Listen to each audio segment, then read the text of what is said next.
Welcome, everyone, to the Beacon of Light podcast. Tonight, this evening, our guest is Miss Joy Alaman. And I'm so excited to introduce you to her because she is an amazing woman.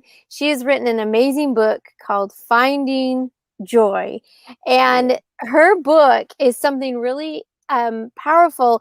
If you've been through any type of abuse, suffered from depression, things of this nature, if those things have been happening to you, tonight is your night to get some light, to understand what joy can really happen in your life. And Joy is going to be able to share that with us. Now, before we jump into everything, I am April Tribe Juke, and I am broadcasting down here from Kyle, Texas. So, Joy, where are you broadcasting from this evening? I'm in the DFW area, Dallas, Fort Worth. Excellent. So Yes. Dallas, Fort Worth, beautiful. Yes.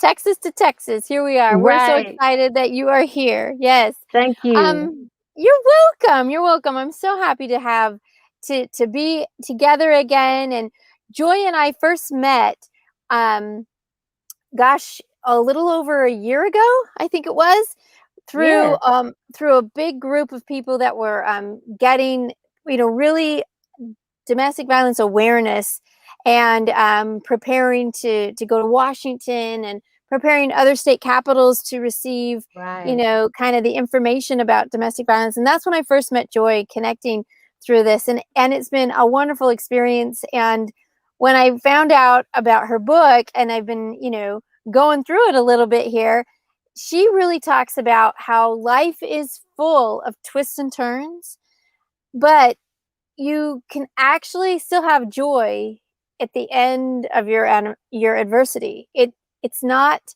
just something that will never get to. You actually can.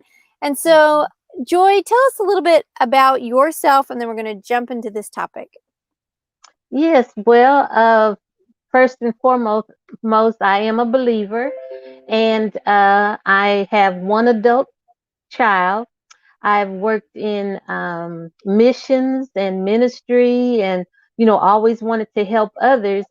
And in all my busyness, I realized that I really needed to take a step back and kind of work on me. So I've stayed busy and active all my life, like I say, in ministry and helping others and serving others, and working with domestic violence victims, because that's a passion, because I am a survivor.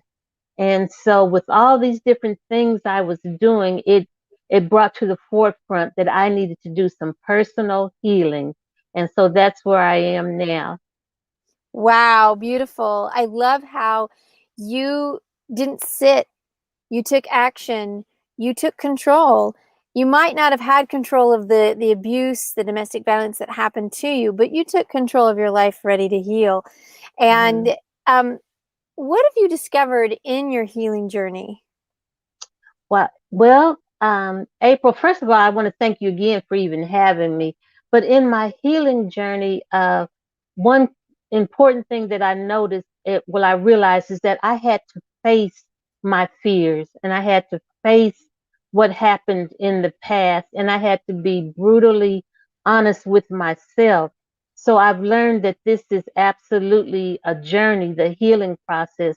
It's not that, the situation has changed as much as it is I have changed in my response to what happened, so that I can move forward. And I learned so much about the healing process, and it gave me a great deal of compassion for others that are going through the same thing and they feel like they have no hope, and that's where my passion comes from. But I've learned to be patient with myself.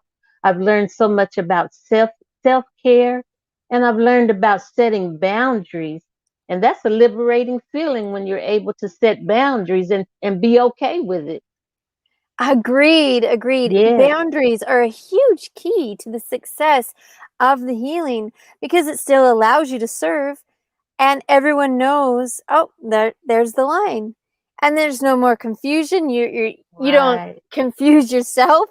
You actually are like, oh yeah, there it is. And it just allows so much of the healing and the helping and the serving for other people. And I'm so glad that you emphasize that. I think that's fantastic. Yeah. So, in your book Hmm. about finding joy, you say Yes. this is a story and a strategy. So, Yes. share with us a little bit about that. Well, it's kind of a short memoir. It's the story of, going through abuse, trauma, and depression. And so the story, I wanted to share the story, but I didn't want to leave the readers without a solution and a way out, because sometimes we just stop at the story of what happened. And what's real important is how to break the cycle, and what steps did you take to come out of it? What was the strategy? And for me, since I'm a woman of faith, I leaned heavily on my faith. We think we're spiritual giants until that crisis comes sometimes, and I was in a crisis situation, so my spiritual journey just increased, and I relied on my faith. I always had faith, but I wasn't exercising it to its potential. So I put that faith in action, and I put my faith over my fear, because it was like the rubber meeting the road. It's either you're going to believe or you're not. Even in the darkest times, I said, I believe my life can be better. I just need to figure out how to get there. So when I started exercising the faith, the resources came, the tools came, the revelation of what I needed to do for me came. So those are some of the strategies, and receiving the proper help, medical and physical and mental, all of that. And, on this journey, I was willing to accept the help, took off all the stigma, and just accept the help. Wow, accepting the help is tough because I think Hmm. there's two parts of that. We've been in a relationship that has really damaged and destroyed a lot of trust. Yes. Now you're in a very vulnerable position. You only trust yourself, Hmm. yet you know it's impossible. It's not possible yourself. You have to reach out beyond yourself. Yes. So that gets tricky because then it's trust again. And so it's tough, but it Yes, it is. definitely can be done. So what Hmm. is something that you share with the people who you help, who, as an advocate, what are some of the things that you do to give them this sense that you can be trusted Yes. and help them out? What do you do with that? Yes. Well, the first thing with a victim that I meet or survivor is that trust factor is huge. And I have to let them understand that I can relate to what they're going through. I do understand, and that their voice matters. Sometimes, if they just realize that someone really does care, they start to realize that, well, my life does matter. My opinion matters. I have a voice and it matters.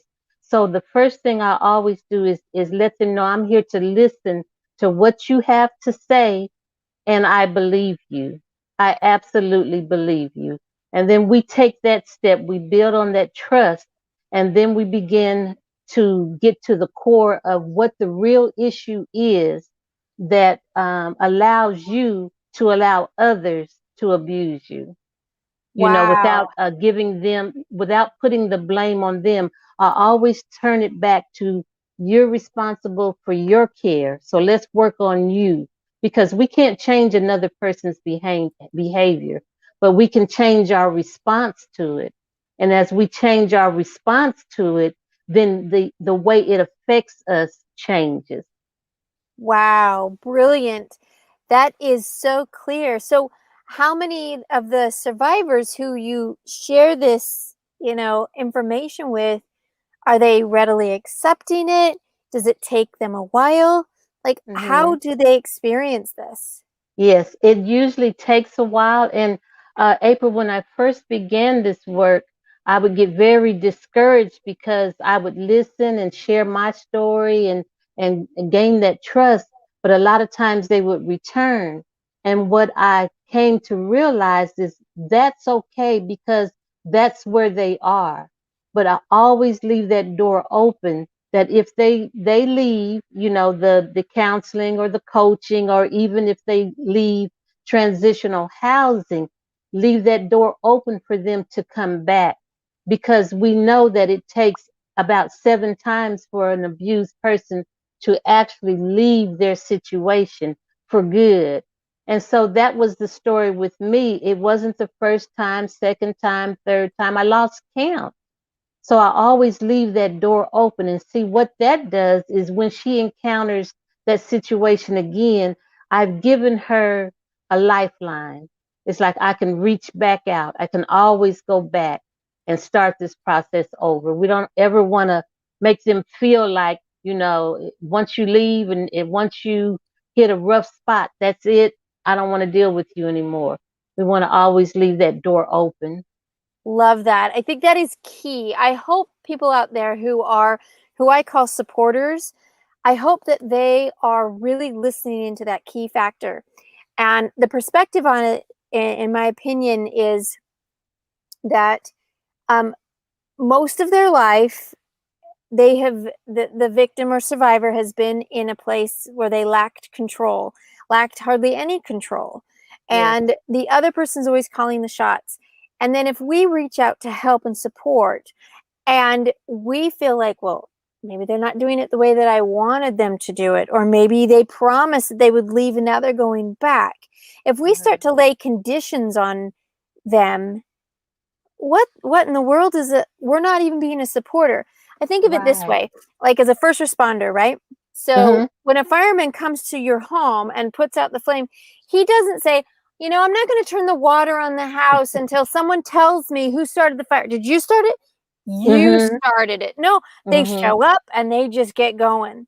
Yes. And that builds the trust. And so even if the other person runs away, it's not anything personal on you, right? And then Right. you realize Right. that and you're like, I'm here for you. They'll Right. Because they'll be yes, back. because this is new to them. This is foreign to them. They don't know what support looks like. They don't know what compassion really looks like, because all they've experienced probably is rejection. So we have to really, really be patient with them and let them take it at their own pace. And then Right. I always leave them with some kind of resources, a shelter, or legal advice, or referral, not advice, but places they can go if they can't reach us. They leave with resources, when they're ready. Yes. And I think that Hmm. that starts the building up of this relationship in order Right. for them to get out safely. And Yes. are you able to, I'm just curious, and if the answer is no, I totally understand. I am curious, in all the years that you've been advocating, have anyone has anyone returned to say thank you? Oh, yes. And the first time that it happened, it was from the least likely. The one that gave Really? me the most problems and the headaches, and they just came back. They were so, it's like a light bulb went off a couple of years down the road. It was like, now I understand what you were saying, and it makes sense. At the time, it didn't make sense, but that did my heart good, because, as advocates, this is not anything for financial gain. It's a call, it's a ministry. You do it from your heart. And because if you don't do it that way, you're not effective. So when someone comes back, it's like, that one lost sheep Yes. that you go after, and it comes back and embraces you and says, thank you. That warms your heart. That makes it worthwhile, because a lot of times you feel like, does this even matter to anybody? And it never fails when I say, I'm about to put this down. I'm not going to do this anymore. I'll get an inbox or a text or something that just is either a need or somebody saying, you know what, I appreciate you, what you've done, and my life is better. But that's no credit to me. That's credit to what I believe is possible for any victim who's ready to face and do the hard work. It is possible. Yeah. Agreed. It is. I love how you talk about the one from the The 90 and one. 9, the It's one. worth it. It is worth it. I was Yes, thinking about with the 10 lepers, right? yes. As they're all healed, they go out rejoicing, as they should. They're finally Mm-hmm. cleansed, and one returns, right? And one return. And Yeah. sometimes it's just that one. I will never forget an experience I had at a domestic violence conference I was speaking at, and we were sitting at a round table after the keynote speaking, and we were just sharing. And I happened to sit at a table where they were all court advocates. Very interesting. Yes. And one, her name was Shelley, and Shelley said, we kind of, what are you? What did you? What do you do? What do you do? And I was the only survivor, so to speak, at the table. So I shared a Mm-hmm. little bit about my story, and I told them when I went back to the shelter who had helped me and thanked them and sought out an advocate who had helped me and thanked her. Shelley just broke into tears. She said, I have been Mm. doing this work for 33 Oh my years goodness. and I never know the result. And I'm like, Yeah. 30, that girl's got patience. That's a 33 long time. years. Yes, yes, It just yeah. impacted me to Mm-hmm. hope that anyone that is able to get out and to move forward, that eventually with time they Yes, share to say thank you. I mean, wow. yes, The tears. yes, Wow. yes. Blew my mind. Yes, and as you mentioned that, I'm reminded of a young lady that's, it doesn't always turn out the way we want it to, but there was um her abuser was wounded fatally and he didn't make it, and she ended up, she's still in prison. She's a very young woman, and she left behind a child. And I'm looking forward to the day that she comes out, because she was defending herself, and that she can get on with her life because her life is not over. It was very tragic, but as an advocate, you never know what you're going to walk into. You never know what you're going to be called to. We've done a couple of rescues, and those are heart wrenching, but I learned a valuable lesson even in that, is know my boundaries and not step outside of it, because that's very dangerous. But sometimes your heart can lead you to do things that your mind is saying that's not your lane.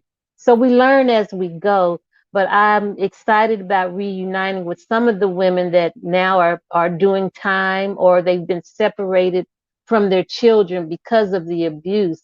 But my hope and prayer is that they will get what they need during this time of separation, the healing that they need, so they can go on with their life. Excellent. We've been doing a little bit of a ministry here where we have been placing books into different shelters for free, just giving them as donations. And I have a friend in California now who has started in the prison system giving away her books. And I'm Yes, adding some to that because there's time on their hands, right? There is time yes, to reflect. There's time that maybe stories of like this can really impact so that they can make those changes. And it is a powerful understanding to know that even if the outcome for the time being seems hopeless, there is yes, always hope. And always. your book, Finding Joy, Mm-hmm. emanates that. There is always Mm, hope, always. So I really mm-hmm. appreciate that. And so Thank you. in this story, is there something that you would like to share with our audience, of a lesson that you learned that you put Mhm. into your book? Yes, absolutely. Without giving it all away, I hope that everyone walks away with I hope that they walk away open to forgiveness, because that's the whole journey of its own. And it's so important to walk in forgiveness. And I think, April, that you can really only do that if you're walking in truth yourself, that you're able to forgive others. Um, yeah, if no one gets anything else and they feel like, well, this is just another abuse story, if they walk away with understanding the power of being able to forgive someone who has wronged you. And it's just so liberating. You know, it took me years to forgive, but once I understood and experienced um, the liberation I had from forgiving others, it just blessed my life, you know, because the first thing that, you know, when someone would talk to me about forgiving someone, it was like, never in a million years, never in this lifetime would I do that. But not understanding fully of they may never even acknowledge the forgiveness, but I'm free. I don't carry that around. There's no resentment, hatred, and I have every reason to feel those feelings. But being able to release it, and I want to demonstrate that to others, is why carry that burden of what someone did to you the rest of your life? Then you're putting yourself in timeout, or you're giving yourself a life sentence for something someone else did to you. And I just hope that I convey that message, because I had to forgive almost every male in my life, so that's important to me. It's important on different levels, different types of relationships. They weren't all romantic relationships, but they were definitely um, male dominated relationships. Absolutely. That is powerful to come to that realization, to be free. Yeah. And something that I noticed right off is the light that you have in your voice. Now my voice is going to a Oh. frog. I'm sorry, choking. But really, you have a sense of real understanding of what that forgiveness is. And you can tell because there's peace that reigns Yeah. in your voice. Thank And you. that is something I can tell right off the bat. That's you're a real deal, because you've been through it, you've done the Mhm. work, and now as you can reach other people, the trust Mhm. building right there is amazing. And Yeah. as a bonus, I mean, your first name is Joy. I mean, come on. I mean, that's Yeah. Now, that's a actually, bonus. let me tell you about that. That is actually my middle name. Joy is my middle name. My first name is Frenzella, but they'll have to get the book to really understand it. But Frenzella was a person that um, was, she's the person that was abused and misused, misunderstood, all of that. So in this journey, I began to use my middle name, and everything that I was created to be manifested when I left that first name and came to that middle name. A lot of biblical figures or prophets or whatever had a name change. So I had a name change, and I was so thrilled with that revelation. Is I don't have to be who I was called, what they called me. I can be who I was created to be. Beautiful. And it matches, right? There Yeah. is something about that. When I discovered what my name means, April means to be open Yes. and to bloom. And I think, wow, that takes a lot of energy. It takes a lot of hope knowing that it's going to be open. And if you're somebody who is an open person, then you'd be willing to share and to share story. And it just started to make sense. And I thought, wow, Mhm. that's awesome. And then my maiden name, Tribe. People Yeah. think that's kind of a joke. I'm like, no, really, my that's my maiden name is Tribe. So it's Yes. a group, it's a family, it's tight knit. And Mhm. now my married name of Juke, it means, from relation.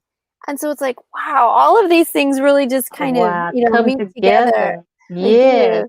They Yeah, like do. a quilt. They just wove it in. Yeah. Yeah, Right. so true. Love it. Joy, Yeah. as we close this evening, what is something that you would like to share with the audience Mhm. tonight? Yes. Well, I hope that they've been inspired by something that I said.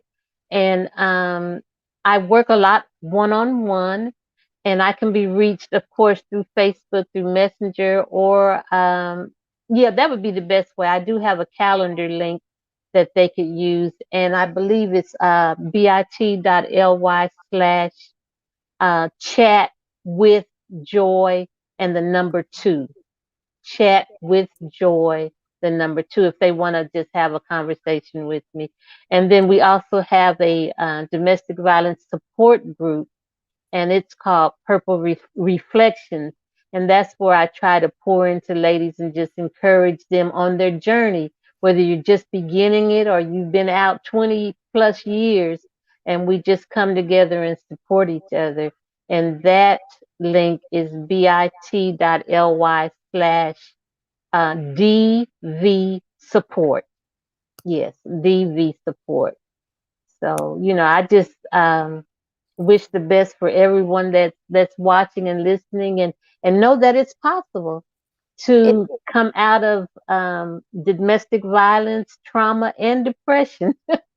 You can come out on the other side and really have the life that you desire and deserve. agreed full-heartedly at that. And I pray as well that they will take this on. Any of you who are supporters out there, remember the most important part about supporting is always allowing that door to be open. Don't conditionalize anyone, because we don't know what they're facing. But if we can just be here for them, that is best. Thank you Right. so much. Thank you so Thank much, you. Joy. I You're have enjoyed welcome. it. You're Enjoyed it. And I know welcome. you wear many hats. I don't know how you do it. You're a You can hero for real. Thank you. You can see we're broadcasting from the car tonight. Yes, yes. Too many things happening in the house. I'm like, we're going in the car. We're good. Got the hot spot. Let's go. Right. I Thank you, appreciate it so everybody. much.